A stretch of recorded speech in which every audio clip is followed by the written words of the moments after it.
سر یہ ہوتا ہے نا اکثر مجھے یہ مشکل ہے، یہ مسئلہ ہے، یہ درد ہے، یہ دکھ ہے، تعلیم کیجئے. علماء کے پاس آتے ہیں. وہ امام کے پاس آیا، مجھے کوئی تعلیم کیجئے، دعا. امام نے جملہ کہا ہے تعلیم کرنے کے لیے کون سی چیز؟ بسم اللہ الرحمن الرحیم. نے ایک مرتبہ پوچھا اپنے اصحاب سے کہ تم میں سے کون ہے جو ہمیشہ روزے رکھتا ہے؟ سب خاموش. جناب سلمان نے کہا میں. کہ تم میں سے کون ہے جو روزانہ پورا قرآن ختم کر کے سوتا ہے؟ سب خاموش. جناب سلمان نے کہا میں. حضور نے پوچھا کون ہے جو تم میں سے پوری رات عبادت کرتا ہے، پوری رات نمازوں میں گزارتا ہے؟ سب خاموش. جناب سلمان نے کہا میں. اچھا اب ظاہر ہے کہ جیسے آج کل مولویوں میں ذاکروں میں آپس میں ہوتی ہے نا، یہ کیا ایک دوسرے کے خلاف کام کرتے رہتے ہیں. مولویوں کے ذکر اس لیے کیا کہ میں خود مولوی ہوں. مومنین کے اوپر میں کیوں اتہام لگاؤں، الزام لگاؤں؟ میں اپنے عمل کا محاسبہ کر سکتا ہوں نا. تو میں خود اپنی ذات پہ طنز کرنا زیادہ بہتر سمجھتا ہوں دوسروں پر طنز کرنے سے. تو ایک دوسرے کو برداشت نہیں کر پاتے، ایک دوسرے کی خوبی نہیں سن سکتے، ایک دوسرے کی تعریف نہیں سن سکتے، ایک دوسرے کا وصف برداشت نہیں ہے. اور یہ پرانا مرض ہے. یہ وہاں بزم پیغمبر میں صحابہ میں بھی تھا، جن کے لیے ہم کہہ دیتے ہیں رضی اللہ تعالی اجمعین. وہاں بھی یہ مشکل تھی.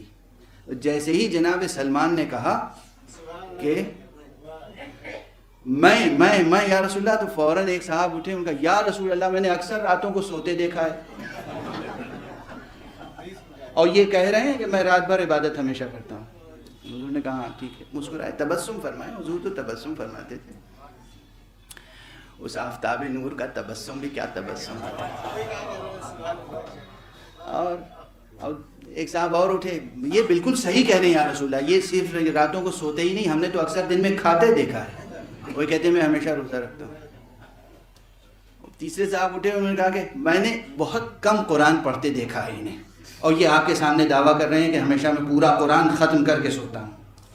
معلوم ہے ان گلوں شکووں کے بعد، ان اعتراضات کے بعد حضور نے کیا فرمایا؟ کیا عظیم جملہ ہے. کہا تم میں سے کون ہے لقمان جیسی عقل و حکمت رکھنے والا جو سلمان کی باتوں کو سمجھ سکے؟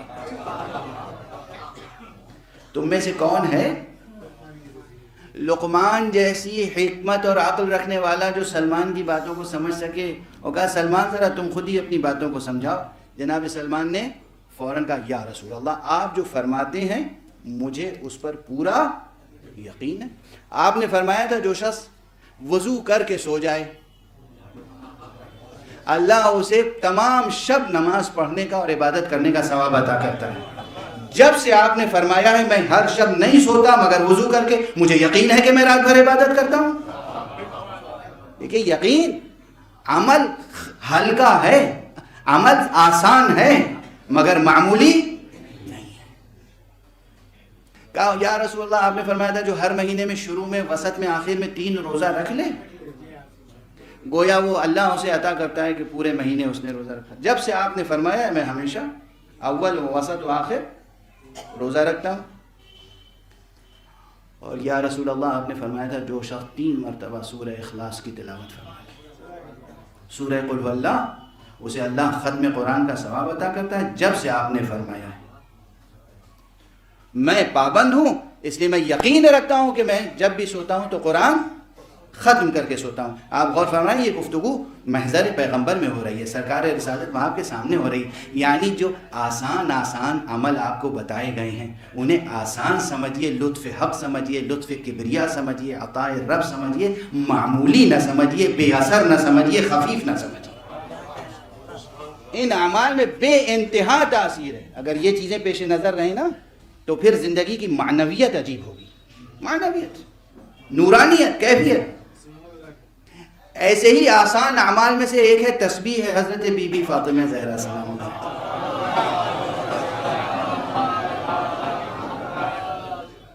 ہر مومن، ہر جوان، ہر بچہ تسبیح سے واقف ہے. تسبیح 34 مرتبہ اللہ اکبر، 33 مرتبہ الحمدللہ، 33 مرتبہ سبحان اللہ.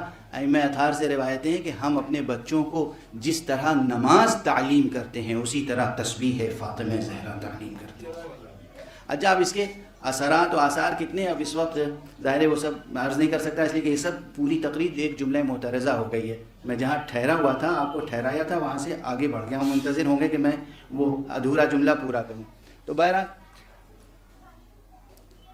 تسبیح کے باب میں جو حدیثیں ہیں وسائل الشیعہ میں 7ویں جلد میں، وہاں ایک شخص آتا ہے امام صادق علیہ السلام کے پاس.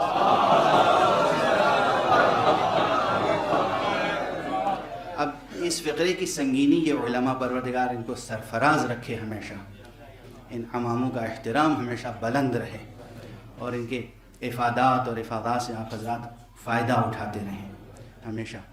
تو یہ سمجھ سکتے ہیں کہ کیا جملہ ہے. ایک شخص آیا حضرت صادق علیہ السلام کے پاس، اس نے کہا آقا کچھ تعلیم کیجئے، کوئی دعا تعلیم کیجئے.